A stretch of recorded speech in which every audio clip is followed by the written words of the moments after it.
Bismillahirrahmanirrahim. Assalamualaikum warahmatullahi wabarakatuh. Kita jumpa lagi dalam Our Concern podcast yang saya asuh. Saya M. Farid Cahyono, jurnalis. Kali ini saya hadirkan sahabat saya, Pak Haji Kholik Arif. Beliau ini pernah jadi Bupati Wonosobo 2 periode, tahun berapa Mas? 2005 sampai 2015. 2005 sampai 2015. Dulu latar belakang beliau itu seorang jurnalis. Ya, sama Mas Farid. Beliau di Jawa Pos ya, saya di Tempo. Nah, tapi kemudian beliau aktif di gerakan dan berlanjut di politik, sehingga kemudian menjadi wakil bupati. Nah, pengalaman lapangan beliau sebagai seorang pamong masyarakat di satu wilayah yang subur di Wonosobo ini tentu saja akan bisa banyak bermanfaat untuk kita mengajukan pemecahan masalah ya. Ya. Gitu. Saya ingin mengawali dengan pertanyaan mewakili para pemirsa. Sebetulnya dalam hal ketersediaan pangan untuk rakyat itu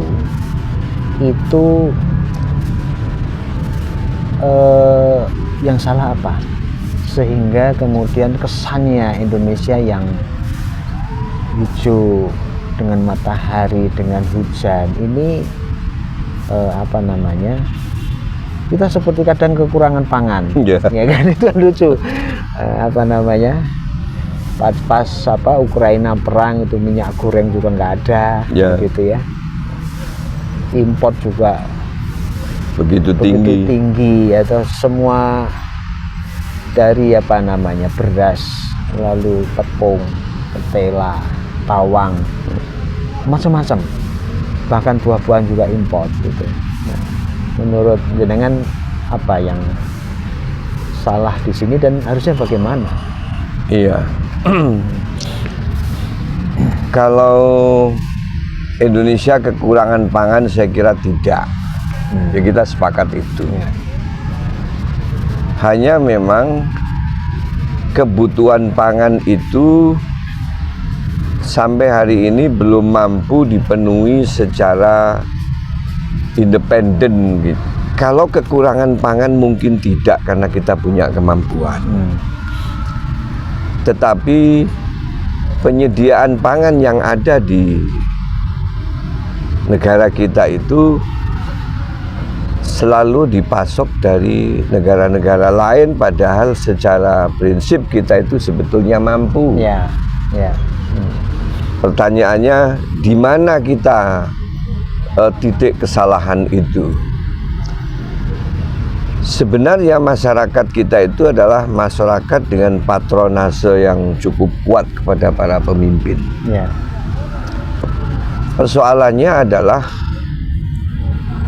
kita itu sampai hari ini masih terjebak dalam kondisi yang sangat koruptif. Terus terang, masih sangat berat untuk mengangkat semua sektor itu menjadi lebih kuat, termasuk penyediaan pangan. Yang paling prinsip, kita itu penyelenggara negara masih sangat koruptif. Itu persoalan yang paling menyentuh hati masyarakat. Kenapa kemudian memotong akar patronase itu kemudian menjadi sesuatu yang sangat di luar nalar. Kenapa kita itu nggak mampu? Padahal luasan kita mampu untuk memproduksi pangan untuk seluruh perut, bahkan untuk pemenuhan pangan dunia. Akibat dari kondisi koruptif penyelenggara negara ini melahirkan satu ketimpangan kebijakan publik yang ketika pengadaan misalnya beras, kemudian ketika kita itu harus mengadakan jagung, Begitu luasnya negara kita, ya, luasnya negara kita untuk mampu. Tapi tanah pun mengalami akibat. pH tanah kita rata-rata sudah di bawah 4. Maka disinilah kemudian muncul kebijakan yang timpang untuk kita itu berswasembada. Ya. Kemudian pemaksaan kehendak untuk menggunakan bibit A, bibit B, bibit C ini berlangsung setelah, kalau tidak keliru ingatan saya itu, adanya revolusi hijau 83. Di mana kita memiliki demikian banyak apa yang disebut sebagai varietas-varietas unggul lokal-lokal yang ada di Jawa, jumlahnya ratusan, hari ini punah. Lokal-lokal beras, lokal-lokal padi di luar Jawa demikian juga punah. Kemana ini? Ya ini akibat dari perilaku koruptifnya mengambil kebijakan. Sehingga saya ingat beras ketan hitam, beras Jawa, beras rojo lele. Ya mungkin rojo lele masih ada lah, tapi ini sudah punya aroma lain. Nah, akibat dari perilaku koruptif itu kita diatur oleh pemodal-pemodal yang tidak bertanggung jawab atas perutnya masyarakat. Itu cara memperbaikannya gimana? Memperbaiki situasi itu? Ya negara ini memang harus secara revolutif memberantas korupsi. Kalau filosofi saya berangkatnya tetap dari Al-Quran. Saya berangkatnya dari hukum-hukum agama. Jadi kalau kaitannya dengan ketersediaan pangan itu disusun ada juga satu semacam kurikulum gitu atau gimana? Ya sekarang mana ada yang punya pemikiran bahwa pemimpin itu adalah sekaligus khalifatullah di bumi, wakil Tuhan di bumi.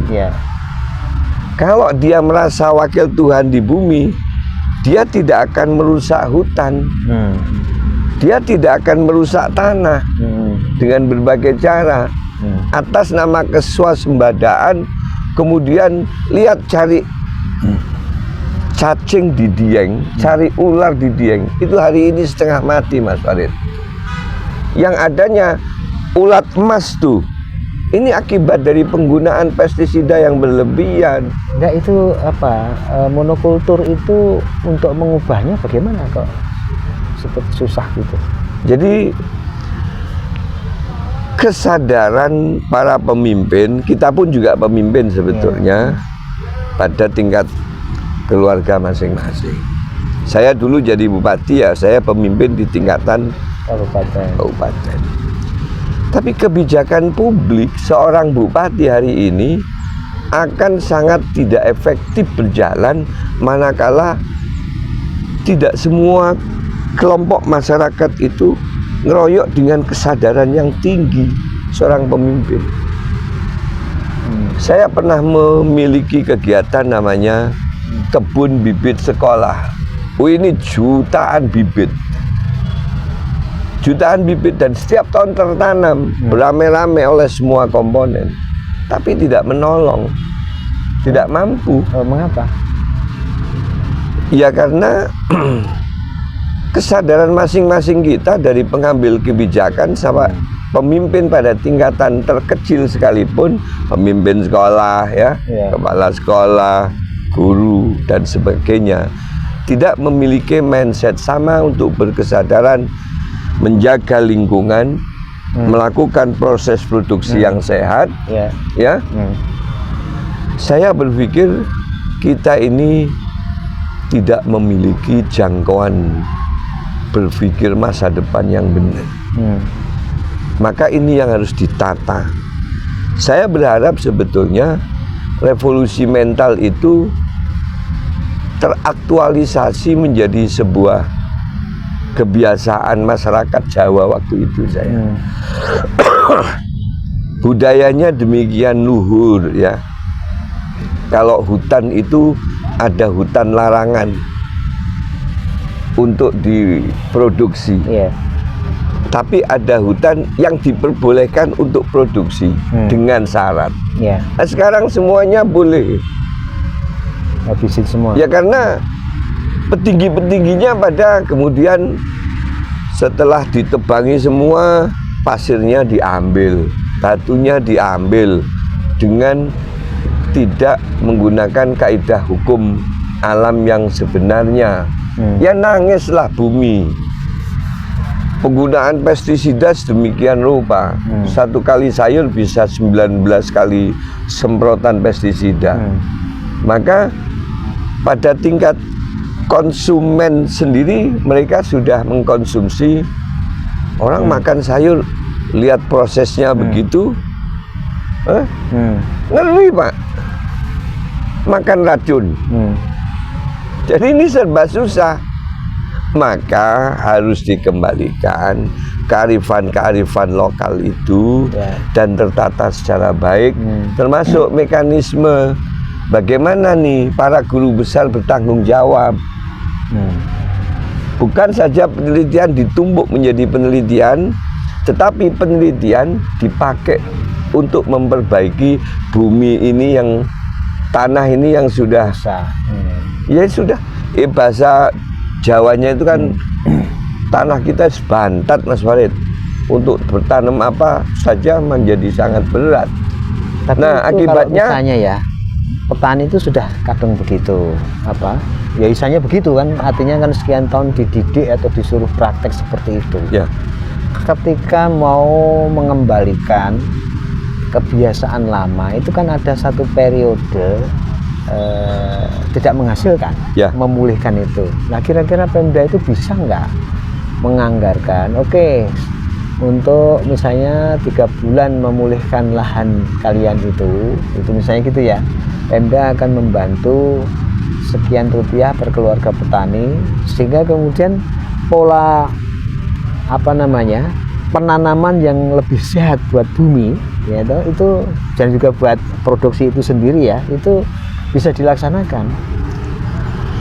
Sebetulnya ada LSM lokal di sini namanya Puspa.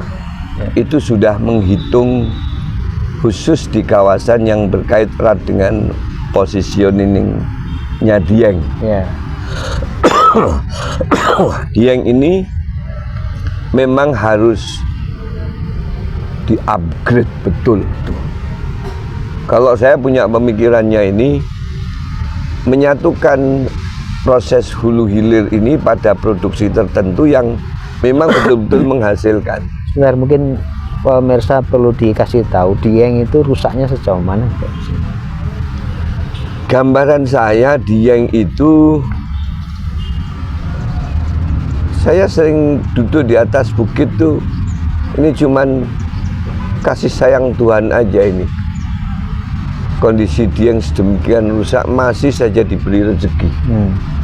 Ini kasih sayang Tuhan. Ini kalau tidak segera dilakukan rehabilitasi kawasan dengan secara lebih revolusioner kalau menurut saya. Bayangkan nyari cacing susah. Tanah itu udah akibat tanahnya itu nggak ada cacing di sana. Nyari ular mungkin sekarang juga susah di sana. Apalagi habitat flora fauna yang lain.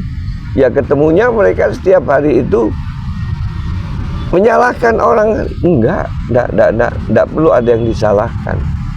Tetapi kalau tidak segera pemerintah itu mencari alternatif pengganti, ya penggantinya kembali kepada pola kehidupan masyarakat lampau.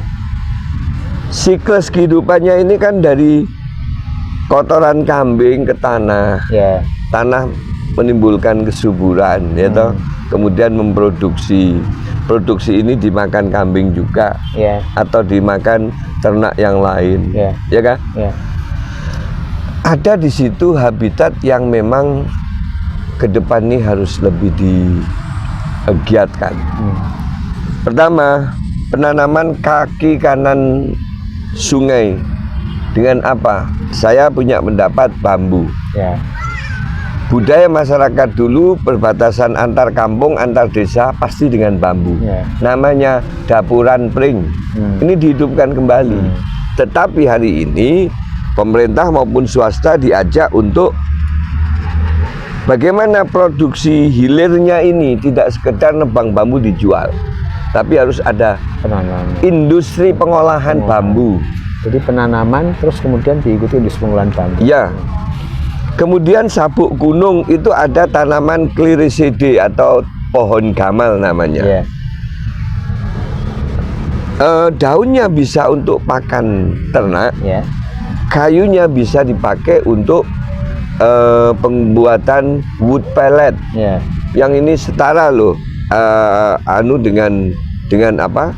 Dengan batu bara. Kalorinya Iya. setara dengan batu bara. Dan nggak 4.600 bisa diciptakan, dinaikkan lagi menjadi 6.000 bisa. Dan tidak perlu penanaman ulang dia. Dan tidak perlu penanaman ulang. Nah ini ada added value yang memang harus diketengahkan ke publik. Ya. Koteka, kopi, teh, kakao. Ini harus diketengahkan lagi ke publik. Karena ini harganya sekarang mahal semua. Ini kan kebetulan sudah ada Tambi ya. Ajak Tambi untuk menanam lebih luas. Kemudian vanili, Mas Farid. Ya.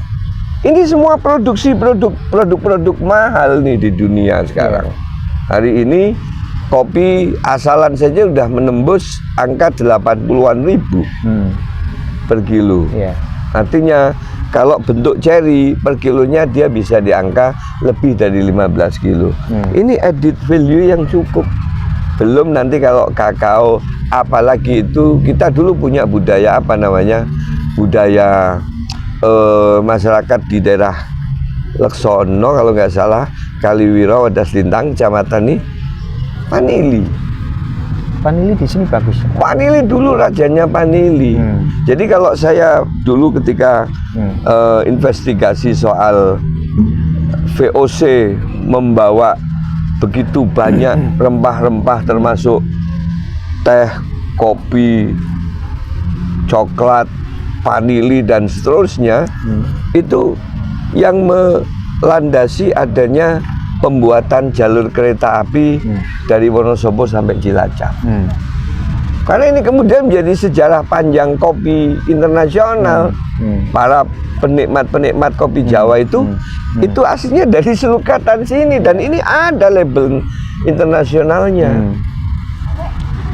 Ya, itu artinya perlu manajemen ya itu ya. Ya. Bayangan jenengan itu tadi harus diselesaikan dulu ya. Kalau kemudian tadi kan awalnya berangkat dari Al-Quran gitu kan. Pendidikan dasar itu urutannya bagaimana jadinya? Kan perlu penanaman nilai ke anak-anak ya kan untuk masa depan. Iya, Mas. Terus lalu kemudian existing sekarang perbaikannya bagaimana kan gitu. Ya. Ya. Saya dulu kenapa punya program tuh hampir 10 tahun tuh namanya program kebun bibit sekolah. Ini harusnya jangan berhenti ketika saya menjabat. Tapi seterusnya ini karena ini urusannya adalah urusan tanggung jawab kekhalifahan setiap manusia loh hidup. Menanam ini, memelihara. Apa mungkin DPR bersama pemerintah harus menetapkan kewajiban setiap sekolah itu harus punya kebun sekolah, harus punya kebun kolam ikan, harus punya kandang ayam. Kalau Pak Ali Agus itu kan kandang ayam bahagia ya, kayak gitu itu kandang ayam yang tertutup tapi untuk menanamkan kecintaan anak-anak pada dunia pertanian peternakan. Itu masalahnya kan gimana kalau bupati lama membuat kebijakan seperti itu, setelah itu presiden juga gitu kan, presiden punya program bagus, ganti presiden nggak ada, misalnya gitu ya. Ya memang sebetulnya begini, pemicu yang kedua perilaku koruptif masyarakat kita, yang pertama itu, yang kedua adalah kita memang saya secara pribadi mengamati betul. Dunia pendidikan kita itu harus dikembalikan kepada hitohnya. Apa hitoh dunia pendidikan? Ya tadris wa ta'lim. Dunia pendidikan yang mengenalkan anak untuk selalu kenal guru. Dunia pendidikan yang mengajarkan pentingnya literasi, buku. Dunia pendidikan yang mengajarkan nilai kebudayaan. Dunia yang mengajarkan kesejarahan. Dunia yang mengajarkan bumi. Dunia yang mengajarkan sekian banyak. Zaman kita kecil itu kan ada pendidikan, sebelum pendidikan Pancasila itu kan ada pendidikan apa namanya, civilized itu, sipil ya, dulu itu sebelum PMP, saya masih ingat betul, pendidikan sebelum pendidikan moral Pancasila, civic ya, ada pendidikan itu waktu kita mengenalkan sekian banyak tokoh-tokoh hebat ya, wilayah, mengenalkan tradisi-tradisi lokal yang punya wisdom yang luar biasa. Hari ini nggak ada. Hari ini anak-anak nggak kenal buku. Allah. Nah, ini hitoh kependidikan kita memang harus digaris kembali untuk menuju kepada sesuatu yang sifatnya tanggung jawab manusia untuk mengatur bumi. Ya, kira-kira sudah ada yang membuat seperti itu enggak? Misalnya di dunia pesantren sendiri misalnya bahwa kita itu harus begini. Ini kan semua sudah sadar nih. Gitu ya. Sudah sadar bahwa wah ini harus diperbaiki bareng-bareng gitu ya. Tapi kemudian langkah-langkah yang sifatnya praktis yang kalau misalnya di NU ya nanti ditetapkan di muktamar, di Muhammadiyah juga begitu, bahwa itu praktisnya kan begitu kan, anunya itu sudah disusunkah itu semacam rencana itu atau masih? Saya tidak mengetahui secara praktis, cuman saya ingin mengawali saja Mas Farid. Saya kebetulan terwarisi lahan luas untuk bikin pesantren. Saya belajar ke banyak profesor, saya belajar ke banyak ahli, termasuk praktisi-praktisi. Kemudian saya menemukan 10 jurusan yang saya kira sekolahnya tidak usah terlampau lama. Tetapi sekarang ini basicnya adalah produksi. Nah, Nerangpati namanya di Desa Tunggoro, Kecamatan Sigaluh, Kabupaten Banjarnegara. Ini dari ketinggian 280 sampai 770 mdpl. Di sana akan kita bikin laboratorium untuk pembelajaran soal tanah, soal tanah. Kemudian ada jurusan hortikultura, bunga buah sayur, ada peternakan, ada serelia, serelia ini biji-bijian, tanaman pangan dan umbi-umbi, Kemudian ada lagi gula. Sekarang ini sekian banyak orang di mana tengok kanan tengok kiri, itu penyakitnya gula darah, gagal ginjal dan sebagainya. Karena konsumsi gulanya itu kita sudah teraneksasi betul kehidupan kita itu dengan budaya sereal, ya kan? Pakainya gula pasir yang tidak ada glukosanya. Glukosanya hanya 0, sekian %, lainnya sukros dan fruktos yang merusak fungsi fungsi pengatur gula itu, pankreas. Ada jurusan kayu bambu. Tagline kita itu kan agro eco planner. Ya sekolahnya nggak usah lama-lama lah. Berapa lama?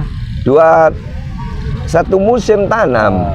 1 musim tanam sudah menguasai sekian itu atau? Enggak kan, satu-satu.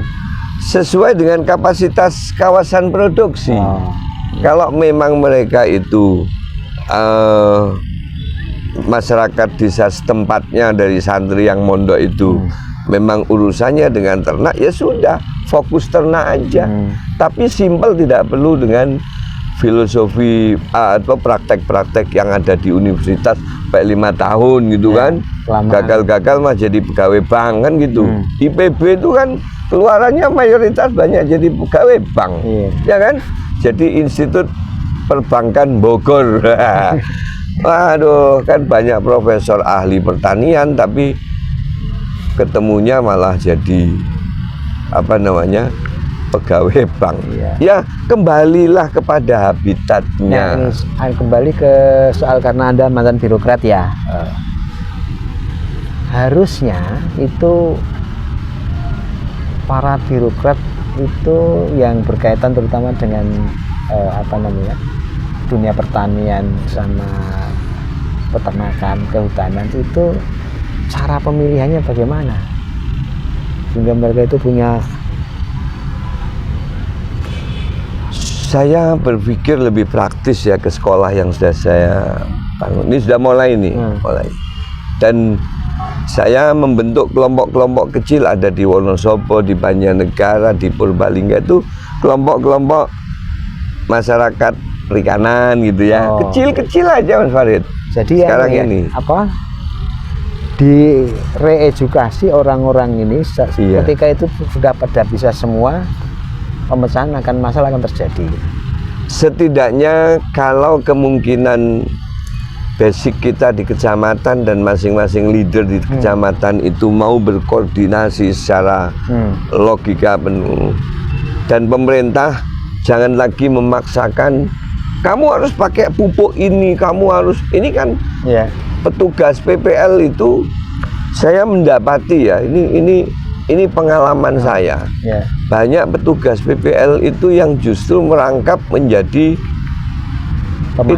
pemasar produk-produk pupuk. Kelompok swasta. Ini fakta loh Mas Farid. Oh Pak Kholek fitnah, enggak, dulu saya mendapati itu. Loh kalian ini malah jadi tangan panjangnya. Jadi kayak di petani itu mereka yang berguru ke petani. Ini kan berat kalau begitu caranya. Maka saya mengambil simpul aja. Saya nggak berusaha untuk mengejek ya. Tapi faktanya seperti itu.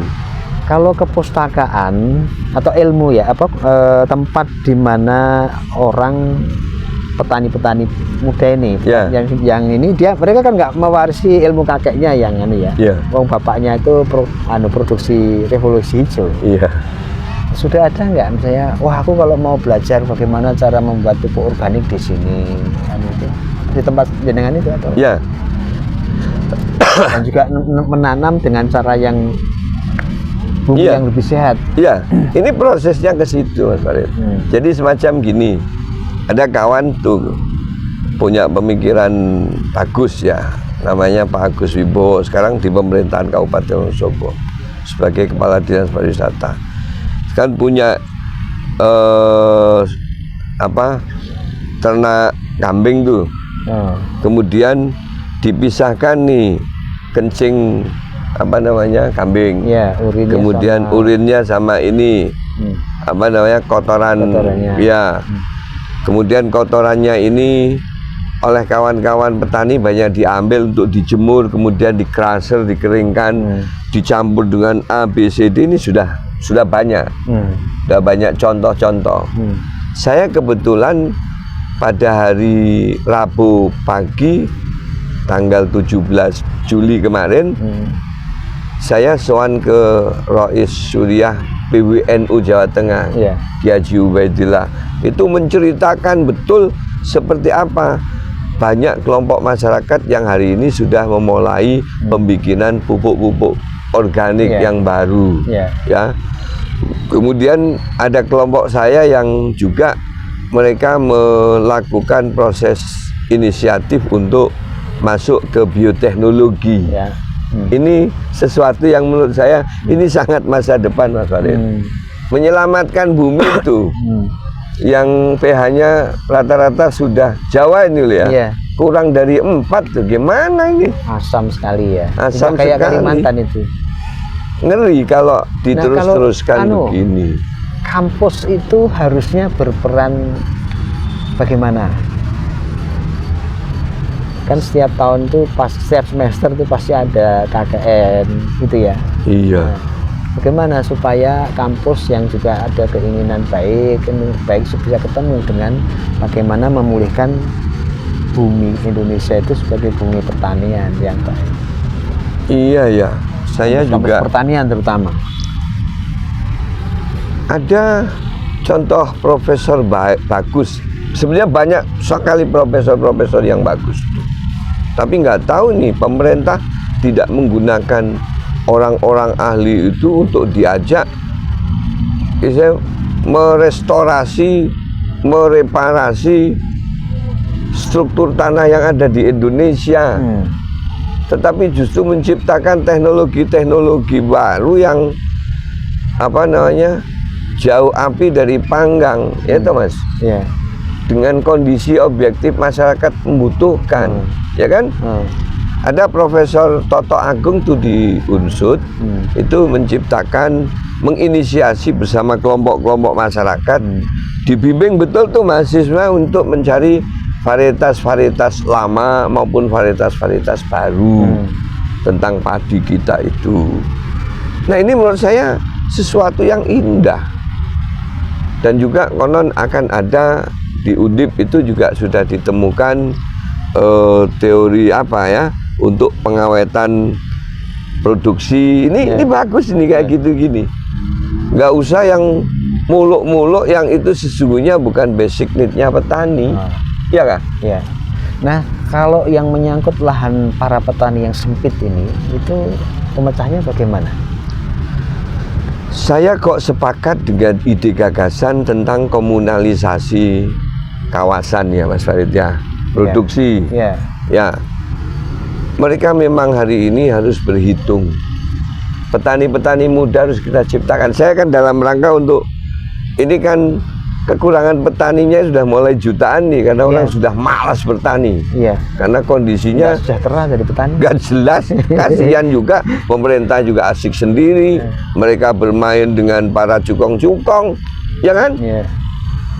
Aduh, apa sih sekarang hari ini yang tidak dimainkan bersama cukong? Coba, telur ayam cukong, ya kan? Pakan ayam cukong, daging ayam cukong. Mana yang gak cukong hari ini? Allah, ini negara apa ini kalau enggak?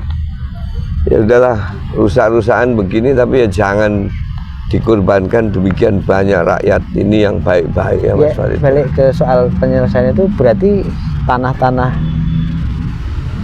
petani yang sempit tadi itu? Sebetulnya food estate itu tidak diartikan menurut saya boleh kan berpendapat kan sebagai masyarakat sipil. Menurut saya konsepsi food estate itu adalah kapasitas jenis tanaman, ya kan? Budaya masyarakat kita itu kan hari ini ada yang nanam, besok di sebelahnya panen, tidak terstruktur dengan baik kan? Nah, ketika satu hamparan besar sekitar misalnya 2.000 hektar misalnya milik masyarakat, masa nggak bisa orang hari ini sudah ada teknologinya, ya kan? Untuk menghitung biaya, untuk menghitung tenaga kerja, untuk menghitung hasil produksi, untuk berhitung jenis apa yang kira-kira cocok di situ dan seterusnya, masa nggak bisa sih? Kan bisa kan? Nah, akumulasi kawasan menjadi kawasan produksi tertentu, ini sudah mulai harus dipikirkan. Tidak harus menebang misalnya lahan di mana gitu ditebang kemudian tidak harus di Jawa bisa. Jadi kebutuhannya itu kita mesti harus punya administrator pertanian yang cakap gitu ya. Ini anak-anak sekarang udah cakap-cakap. Tinggal bagaimana pengarahan pengambil kebijakan aja Mas Farid. Ya kan? Nah, bagaimana cara mendapatkan pengambil kebijakan yang bagus? Ya ini proses kan politiknya harus bagus. Gerakan masyarakat ingin supaya ini, tapi kalau kemudian Nah, itu. Ini dunia politik kan pada titik nadir menurut saya. Kita perbaiki itu dulu berarti ya? Negara ini pengambil kebijakan ini sudah harus berpikir ulang. Masa sih satu suara 500.000? Lalu untuk jadi bupati harus dengan miliar-miliar ya. Ya. Waduh, bagaimana mereka akan berpikir tanggung jawab? Nah, ini berarti ide podcast yang berikutnya ini, bagaimana cara membuat rekrutmen politik pemimpin itu bagus. Iyalah, ngeri kita Mas Farid. Jangan kemudian diiyakan semua proses politik yang enggak. Menurut saya ini sudah kebablasan ya. Saya mungkin orang yang suka belajar Mas Farid ya. Saya baca buku, saya sekolah, saya diskusi, saya ngangsu kawruh ke orang-orang itu. Singu, bahasa saya Jawanya itu singu, bingung. Politik. Singunan gitu. Singunan saya itu. Lihat permainan politik. Ini politik atau apa ya? Masa satu amplop H-2 250.000, 300.000, 500.000. Duitnya dari mana? Duitnya dari mana? Cara ngembalikannya berapa? Loh, saya at least loh masih ingat. Saya digaji take home pay saya itu hanya tidak lebih 12.500.000. Ya kalau kemudian ada kemurahan lain sampai 15 juta lah untuk penerimaan sah halal berkah ya ini ya Mas Farid. Ya, jadi bupati. Nggak lebih dari situ. Untuk pendapatan kabupaten yang kurang dari 300 miliar. Ya. Lalu menjadi bupati dengan puluhan miliar.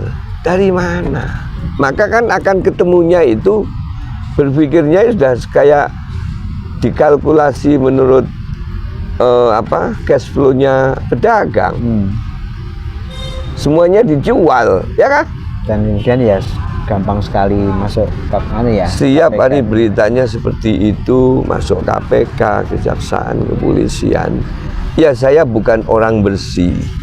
Karena politik kita sistem seperti itu, tapi lumayan ketika mendapati awal reformasi itu semangat masyarakat untuk mencari pemimpin yang benar itu ada.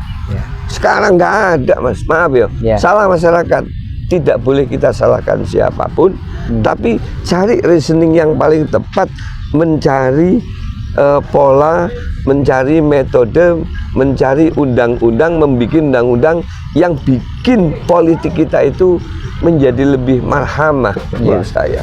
Iya, ini akhirnya pada kesempatan hari ini kita membincangkan persoalan pertanian, penyediaan pangan, mau nggak mau larinya ke ketersediaan pengambil kebijakan yang patut, yang cakap, yang berkualitas, dan itu artinya kan masalah rekrutmen politik ya. Saya kira akan datang kita akan diskusikan soal ini. Terima kasih sekali sudah kasih waktu atas waktunya. Demikian sahabat semuanya, sampai ketemu di podcast yang akan datang. Kurang lebih mohon maaf. Wassalamualaikum warahmatullahi wabarakatuh. Waalaikumsalam warahmatullahi wabarakatuh.